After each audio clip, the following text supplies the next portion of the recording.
Hey, everybody. Welcome to another Playful Humans podcast. I'm your host, Mike Montague. You can find me at playfulhumans.com, where we're helping adults rediscover the power of play. And I recruited some awesome help this week. Bullseye the Clown. Find him at bullseyetheclown.com and clownsonamission.com, which is really cool. Helping all kinds of people that just need a little boost, need a little sunshine in their life. And that's what we're all about here on Playful Humans. So I'm really looking forward to it. Bullseye also works with bullying, and we're going to find out his blueprint for beating bullies next. Here we go.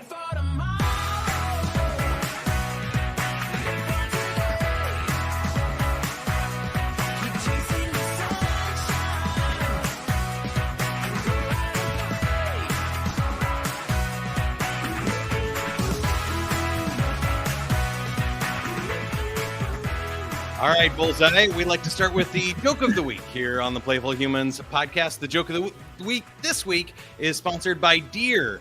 I saw a deer on the way to work this morning. I wonder where he works.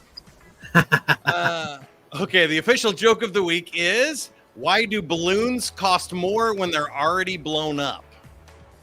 I figured as a clown you would know this one. Because they have a lot of hot air? I don't know. Inflation. Oh, inflation, yes. Do you have a joke for us? Sure. This is not my joke, so I better preface it by saying that it's not my joke or I'll get sued. So this is a joke by Rita Rudner, and I always loved it. I was in Beverly Hills the other day, and I walked into this very exclusive dress shop. And so when I walked in and I started shopping, a woman comes up to me and she says, "Do you have an appointment?" And I said, "No. Do your dresses have something else to do today?" There you go. You said that was a Rita Rudner joke. Do you remember what it's from? Was it just her stand-up? It's from her stand-up, yeah. I used to go see her and do a lot of stand-up. And so that was just what she actually came to my college years ago and did that joke. And I think my friend and I were the only two that laughed at it. We just thought it was hysterically funny. So that's awesome. I love it. Great way to start the podcast here. Now, I suppose I should talk to you about being a clown first. It's pretty obvious. But when did you get into this? And were you like a buttoned up like mathematician or something, and then had a midlife crisis? Or have you always been playful and just found this as a fun way to express yourself? Well, ironically, I used to do stand-up comedy years ago. And I had no fun with it. You know, it was a very stressful thing, you know, because you're always going from comedy club to comedy club. And you couldn't say this in certain comedy clubs. You couldn't say that in certain comedy clubs. And you had to have so many laughs a minute. And so you're just trying to figure out formulas. And it was just really stressful. So I stopped doing that. And then my dad passed away in 2018. So by this time, I'm already like 47. And when my dad passed away, he left me some money and he never traveled. So I thought, I want to do something fun with the money. I don't want to just do something, pay a bill or anything like that. And so I remember watching a movie. Yeah, I know. It's like, I don't want to just waste it on bills. That's too responsible. And so I remember years ago, I saw a movie called Patch Adams with Robin Williams. And I remembered that Patch Adams was like a real doctor. So I got on his website and I was kind of looking at his website, and he had a clown tour to Russia coming up. And this was in 2018. And so just on a whim, I signed up to go on this clown tour. I had never clowned before. I don't know what I'm doing. But I signed up for this clown tour. And before I knew it, I was on a plane, and here I was in the middle of Moscow, Russia with 35 clowns. We were on a bus. And we went to like children's hospitals and orphanages and hospices and drug rehab centers and just anywhere that needed laughter. And it was kind of like trial by fire. You know, it's like, okay, put this red nose on and go in that hospital room and make them laugh. You know, I was like, oh boy, yeah. Okay. So that kind of was how it all started. And then I just saw the power that humor had.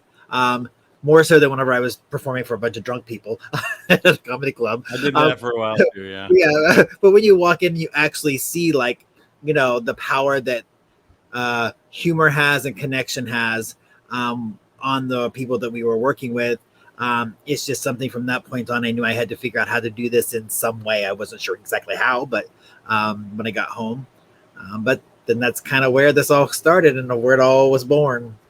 It was born in. And there's lots of different causes. I love that one. Just bringing a smile to somebody like you mentioned in a hospital or in an old folks home. I've done home for special girls and other stuff too, where I just go and entertain and stuff. But I'm wondering, I'm imagining that the story goes back to the same thing it does for everybody, but I have experience with being bullied as well as a young kid. And I'm wondering why you picked that as your cause and how you came up with the book, A Blueprint for Beating Bullies. Well, exactly. I was bullied as a kid. And ironically, in order to kind of navigate my way around bullies, I kind of became the class clown. And so I would do kind of humorous things in order to get away from the bullies. And so, I mean, logically, I suppose the bullies are what created the clown to begin with, like way back. I just didn't recognize that that's what was happening. And it was something I never really wanted to discuss. And it wasn't really until I did the clown tour in Russia when I realized, my goal when I went to Russia was, we had to be happy for 14 straight days. And, you can't be happy and sad or happy and mad at the same time. So when I came back from that tour, I realized that all of the pent up emotions and anger that I had, like toward the people who bullied me. I also grew up with an abusive alcoholic stepfather. So I realized that all of those pent up emotions were all gone when I came back. And so what I realized, it was by doing nice things for other people and being happy and showing other people happiness, it actually kind of healed me as well. And so it was kind of at that time that I decided that I was ready to kind of sit down and put a little bit of stuff on paper about the fact that I was bullied years ago. And ironically, I wasn't even thinking kids at the time I was writing the book, even though I'm like dressed as a clown on the cover, and it was all like kiddie. But I was really thinking like more adults, like adults who were bullied as kids and who never got over it. They're still stuck kind of back in that mindset and that mind frame. So that was kind of the idea, was that I would kind of target those kind of people. I was always fascinated by the fact that there are some people who were bullied and they become super famous, like Lady Gaga or Susan Boyle or somebody like that. And then you have people who are bullied and they never get over it, and they take jobs that are really beneath what they're qualified for, but they don't feel like they should go for the big jobs because somebody told them that they weren't worthy or that they were no good or whatever it happens to be. So those were originally why I wrote the book and started to do seminars and things like that. But it just kind of, how things just morph and change. I love that. There's two things in there for me. I can definitely relate to the story. I think I used my sense of humor, and I have a high need for approval and likability because I figure, if everybody likes you, they won't pick on you very much, right? Yep. But I think I also at times used that as a weapon against bullies, that I could make fun of them, and then it sort of created a cycle that I'm not real proud of now, but those were 10, 12-year-old decisions that you're like, if somebody's physically abusing you, you can sometimes use the humor to emotionally abuse them, and that's tough. So I want to talk to you and ask you another question about how you actually beat bullies with this, and more of the information you discovered, because I think what you said is true. I think the other thing that I heard when you were talking is that I think is amazing. Sometimes your biggest struggle when you're a preteen like that becomes your passion and purpose as an adult. And so we sometimes miss, and we think like, oh, well, that can't be my thing. I'm not good at that. But because you've struggled with it, once you overcome it, you have the superpower that nobody else does, right? Well, that's interesting. It's interesting that you say that, because even writing the book, I had people say, well, how are you writing a book on bullying? You're not a psychologist, or you're not a doctor. And so I sat back and I thought, oh gosh, they're right. I'm not a doctor. I don't know. All I know is what works for me. And so basically what I came up with is, I'm like, who would you rather talk to about bullying? Somebody who's actually gone through it and lived through it, or some doctor or psychologist who knows about bullying but has never actually gone through it? So I'm like, I'm qualified basically to talk about it because I lived through it. So that's that was kind of I think it's such a crazy thing nowadays too, and an important topic for us here, because cyberbullying and the bullying that can take place now that's like on the internet forever can be really traumatic, and kids are really struggling that with. When you and I were in middle school and getting bullied, it's only the 20 kids in your class that could I always say, back in our day, we didn't have, the internet. We had bullies who would just make house calls. They would just show up on your front lawn and hang your underwear on the flagpole and run it up the flagpole and that kind of stuff. So it was a little different. Actually, thank God we didn't have the internet back then, really, right? Yeah, sure. So what advice do you have for kids or even adults that still struggle with bullies? I'm sure there are people in abusive relationships or at least toxic ones as adults too that could help. Well, like I said, one of the things, especially when we were just talking about cyberbullying, there are certain sites that I refuse to get on, or I've been on them at one point or time. I hate to say it because I don't want to get sued by Elon Musk, but for me, like, Twitter is probably the worst platform as for bullying, to be quite honest with you. I like stuff like Facebook and Instagram just because you have the choice of whether you accept that friend or not. And typically what I do is anytime somebody submits their friend request, I will actually check out their page and I'll scroll down quite a ways. And I'm just wanting to see the kinds of things that they're posting. And if I don't like the things that they're posting, I don't accept their friend request. I delete the friend request. And so pretty good metaphor too for people in real life, right? Just like, I don't accept your friend request. Like, you got to surround yourself with happy people, right? Yeah. So that's the first thing I do. So if I'm seeing that they're angry all the way through their feed, I'm like, no, that's not. So I probably should be like at my 5,000 limit on Facebook, and I think I'm like at 1,000 because it's just I delete a lot of people, and sometimes people get through and I end up deleting them at some point. So I like social media platforms where I can control the banter, and I can control what's happening on my page, and I can control who's on it. And of course, I know kids have this thing, and I still do too. I want the whole world to love me. We all do. We all have this thing. Well, we want 1 million followers, and we want to make money, and we want to do all this kind of stuff. But as I get older, I just kind of, all that stuff that I strove for as whenever I was younger, the being liked and being famous and rich and all that stuff kind of goes by the wayside as you get older. You kind of realize that you're focused on the wrong thing. And so that's kind of where I am now. I'm kind of realizing, I was asked the other day if I wanted to be famous, and the more I thought about it, like, not really. I don't really want to be real famous.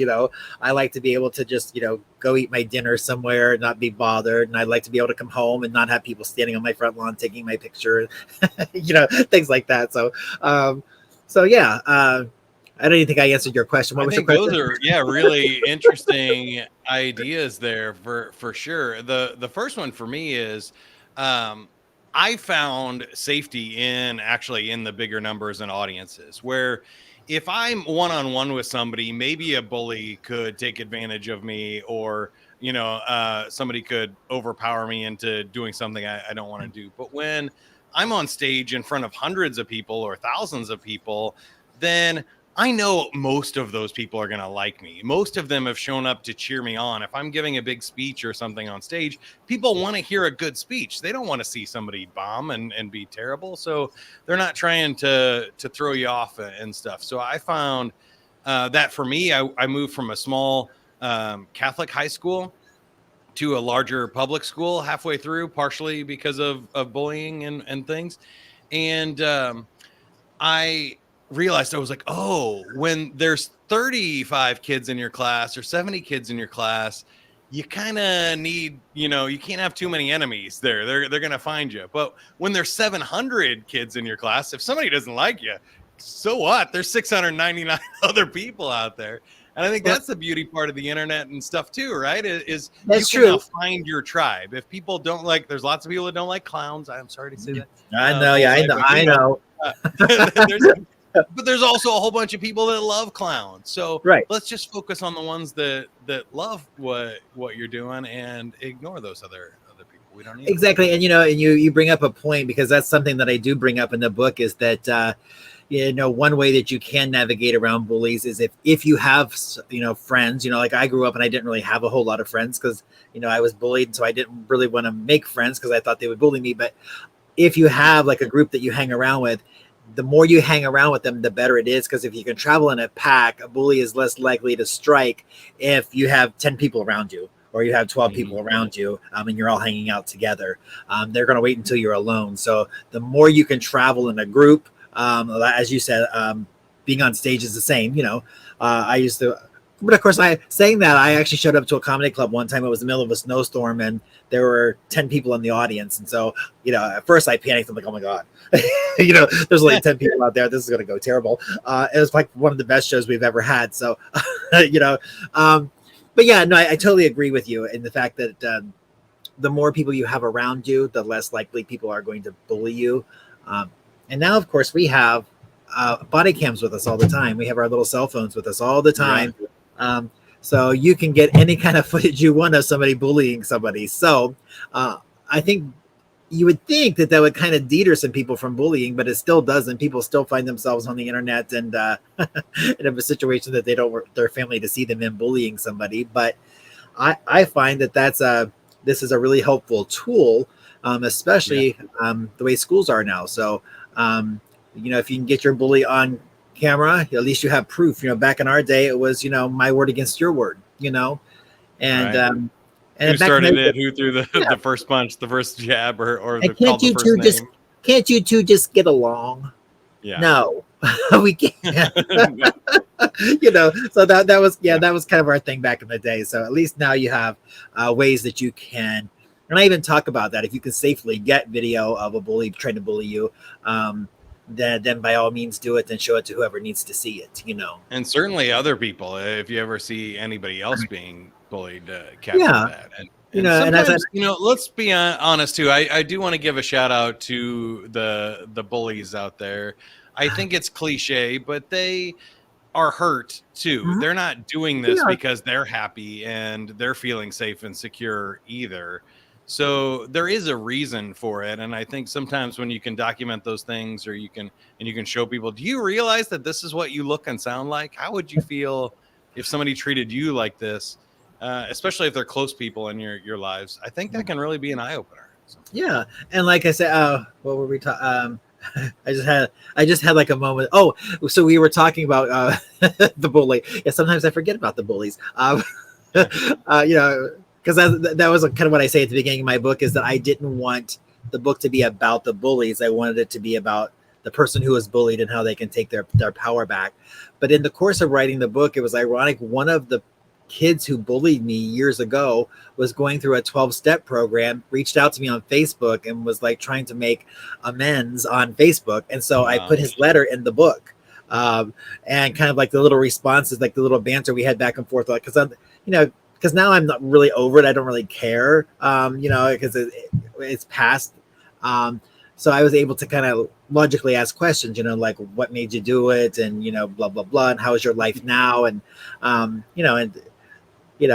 is I'm not going to say it makes me happy, but his life has not turned out great. So you think, oh, the bullied people have the power, they become these powerful players, they become these top exec, and that's not always the case either. So sometimes they find themselves, after they bullied people their whole lives, they find themselves like alone, and again working at a job, and he works at a job where he works by himself because he can't work with other people, and so that's just kind of where he is. He'd been married and divorced, and now he's working alone in a factory, but he works by himself, and that's no life to live. Yeah, I think it's interesting for kids. I think it's hard to have a long-term vision because your life is so short at that point, and you don't have the historical perspective. But any kids watching this, I would say man, stuff changes. Like the things that are important and powerful in middle school and high school, when you get into the real world, things like intelligence, we all know the nerds. Look at Mark Zuckerberg and Elon Musk. Like, I these are know. not the coolest kids in high school and middle school, but they're the most successful now. And I think there is a big difference in that. And then for adults as well, I think I've learned the lesson that when you are angry and you're bullying, nobody else is on your team. So when you make friends, you have help and support when you need it. You have outside people looking for opportunities for you and helping you along the way. And secretly, I'm with you too. I've had some of those experiences where I was a DJ in bars and clubs and on the radio, and had a radio station, being at like a concert on stage, and one of the bullies couldn't get in or couldn't afford a ticket or something, and was like begging for the free T-shirt I was giving away or something, and I was like, "Oh, that's funny," and didn't even recognize me at all. Right. Which I thought was hysterical because I was using Romeo, my stage name, and then another time the bully recognized me and acted like we were best friends. Oh, And yeah. clearly Or had they, a totally different story of what happened. or they want to friend you on Facebook now that you're an adult. Yeah. You know what I mean? Yeah. It's like, no, I didn't like you back then because you were mean. I was. We're not friends. Yeah. but very strange that they just had a completely different story of that experience and stuff. Years later you can look at it and not be as judged and bitter about it. But I have two last questions for you. Number one, the alter ego, Bullseye the Clown. I mentioned I had the Romeo stage name, and on radio, I thought that was really cool too, because I could be anonymous, and obviously you have the makeup and costume that you can take that off and walk around the block or the other side of the building, and people probably wouldn't even recognize you, right? Right. Which is a really cool way to sort of be famous and get attention with also still having privacy or protecting your true identity. You can be this fake alter ego, and just like Superman, like Clark Kent still gets to be himself or have his feelings hurt or be sad, and Bullseye the Clown can be happy and put on this persona. How have you found that experience with an alter ego? It's actually been really interesting. I never really thought about it until we went to Rush. Whenever I was younger, I tried to kind of live my life being invisible, because I was bullied so often. So it was like, you know what, if I can go through life and nobody really sees me, then I'm okay. And then I throw on a clown costume, and they throw me in the middle of Russia. And no matter where we go, we wore costumes 24 hours a day, 7 days a week for 14 straight days. And everyone saw us everywhere we went. We were in the subway, we were in the restaurants, everywhere we went. And it was kind of a culture shock. One, you're in a foreign country, and two, everybody is seeing you and treating you like you're like this rock star, and everybody's rushing up to you and they want a balloon or they want a sticker, or, and you're like, whoa. So it is. So like I said, if I'm feeling really, really down, I'll just get my outfit and go to Walmart, and then I pretend like there's nothing wrong. I'll just kind of be shopping in Walmart, and I'm all in makeup and costume, and I'm just shopping around. And people are all like looking at me. Does he know he's in costume? As if I don't know what I look like. But no, and honestly, I actually went back and tried stand up as Bullseye the Clown. I've actually gone to a couple comedy clubs and walked in costume, and I did like a whole. And it was so much different doing stand up dressed like this than it was whenever I was doing stand up years ago. Yeah. I almost found it easier because I guess it was this alter ego, so I didn't have to really worry about it. I'm like, if they don't like the clown, they don't like the clown. It's not like they don't like me, that kind of thing. That's so exactly what I found there. Yeah. So my last question for you here is, I think about, the bullying for entertainers. I think there's a lot of people that are afraid of hecklers, or afraid of getting up and doing stand-up comedy and bombing. I am like you now. I've done shows for one person and I got bullied. I got like assaulted and stuff in one club where there was like 5 people there.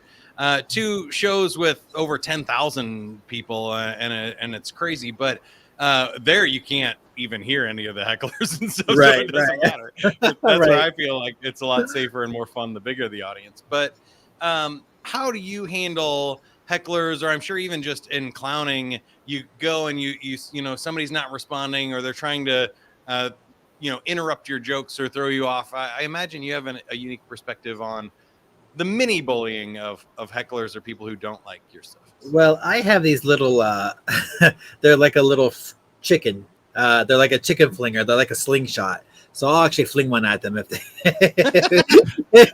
So I you just put on your finger, and I just flip them at them. And and usually after doing that a couple of times, it gets them to laugh, and so they kind of chill out. And so I have, honestly, as a clown, believe it or not, I have not really had that. And I know there are people I've had people who are afraid of me. So if I know that they're afraid of me, then I'm not going to bother them. I don't go up to them. If somebody says, hey, so-and-so is afraid of the clown, then I'm not going to go, whoa, you go up there and like scare them or anything like that. But so I would just leave them alone if I know for certain that they're afraid of them. But usually now I'm more able. When you were a stand-up comic, did that bother you? Did it happen much, or did you just find that, like, if you're doing your thing, really it just kind of goes in the background? Yeah. My show is kind of spastic. I was kind of like a cross between like Phyllis Diller and like Liberace. I would come out with like a really flashy out, like a really flashy out. Yeah, or kind of like a Rip Taylor. It was just really over the top. And so I think people were afraid. They're like, I don't know if I want to like. Yeah, there was only one time that I can remember. It was in West Virginia. We were in West Virginia, and I was at a comedy club, and I was the middle act, so I had to do 20 to 25 minutes. And so I was up there, and I had some guy just yelling at me, "Get off the stage! You're blinding me with that jacket!" Just all kinds of crazy stuff, And then, and then there were like 5 people around him that started yelling at him because they were like, "Shut up! We're trying to hear." And so, I'm like having the whole audience, and I'm trying to do my act, and so I just said, "Listen, if you don't like me, be quiet, because if you don't be quiet, I'm going to do my show 10 times slower, and I'm going to take twice as long." So finally he was like, he finally shut him up, But yeah, that was probably about the only time that I really had like any kind of chaos. Was that one time it was ironically because the show right before that in the same club went great. So you just never know. And of course, the later the night gets, the drunker people get. Yeah, exactly. I found that a lot too. I don't take that personally. People are not being themselves and they're not making rational decisions at that point, especially when I was DJing in a bar after midnight or 1 o'clock in the morning. Like, good things are not happening. You just kind of prepare for that. But, right. When it's early in the night and you're already bombing, it can be frustrating. But I found that for me, those things are the ones that actually built confidence. That when you bomb really hard, you become bulletproof. And then you're like, oh, okay, I got through that. That wasn't that bad. I survived. I can do it again. And most of the time it's situational. It's not because I did anything wrong or I messed up my act or anything. It was just the wrong audience on the wrong day. Like you said, a snowstorm, or I did a show on 9/11 and all kinds of stuff that you're like, oh my gosh, this could be a huge bomb. But we turned off CNN. We had a great time. And it was one of the most special nights that I'll never forget, because people really let loose. And yeah, you do learn to overcome that kind of stuff. Because now, when somebody tries to bully me, I'm like, you know what? I've been bullied by a lot worse people than you. So it's going to take a lot more than what you just said to get me excited. So, I've been on the block a time or two. All right, Bullseye, are you ready to play a game? I feel like this is a quiz I forgot to study for. Okay, let's go. All in good fun, no bullying, but we're going to play a little Survey Says. We surveyed 100 people. Their top 5 answers are on the card. If you get one of the top 5 answers, you win. You get 2 out of 3 questions right, you win as well. Okay, the first one is, name someone whose phone calls you screen. Name the one whose phone calls you screen. A bill collector. Bill collectors, number 2 answer, 22 points there. Telemarketers, number 1. Okay. No one. Apparently, some people just answer everything. Everyone was number 4. And in-laws. That was going to be my next one. All right. This is a fun one. It is a fairly modern survey, 2019. Name a movie with a twist ending. Famous movie with a twist ending. The Sixth Sense. Number 1 answer. There you go. 30 points there. And 7. What's in the box? Gone Girl, Catch Me If You Can, and Scarface. Okay, because I was gonna say The Others was another one I thought kind of had a twist ending. Oh yeah, that's good. Well, you've already won, but last one just for fun. Name a reason you might not recognize an old friend. Besides wearing clown makeup, what's a reason you might not recognize an old friend? Like a beard, maybe like a beard or a mustache. Good. Yeah, we'll get that. We got hair color, style, lack of hair, beard. I feel like all of those. In at number 5, you only get 8 points for that. Weight gain or loss, number 1. They aged, plastic surgery, or it just says change in appearance. I feel like that's that could be the beard. That could be the beard. Really bad answer for number 5, but we'll count it. You win, which means we're giving you here a free 30-second commercial. You get to close out the show. Are there any ways we can help you or you can help us? Sure. Well, as you have I know you have my website down below my name, but I also have a organization that I just started called Clowns on a Mission. And what Clowns on a Mission is we go into children's hospitals and orphanages, and we actually leave something behind. So we're actually getting ready to go to Guatemala, where we're buying backpacks for the kids, because in some of the rural areas, they don't have any way to carry their school supplies. So they're just carrying them in their pockets or their hands. So we're buying backpacks and school supplies, and we're actually going to fly to Guatemala and hand those out. And so that's, you can donate on the website, Clowns on a Mission.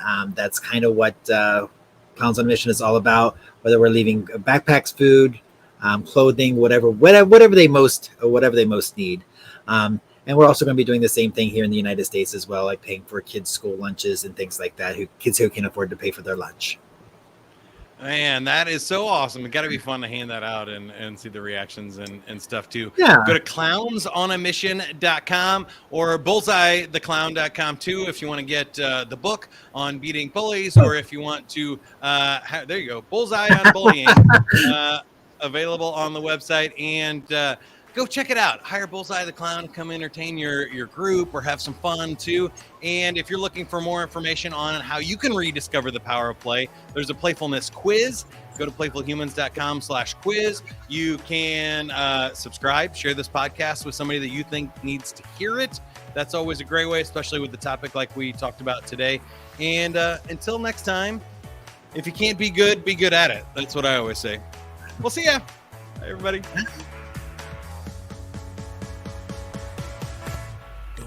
Ooh.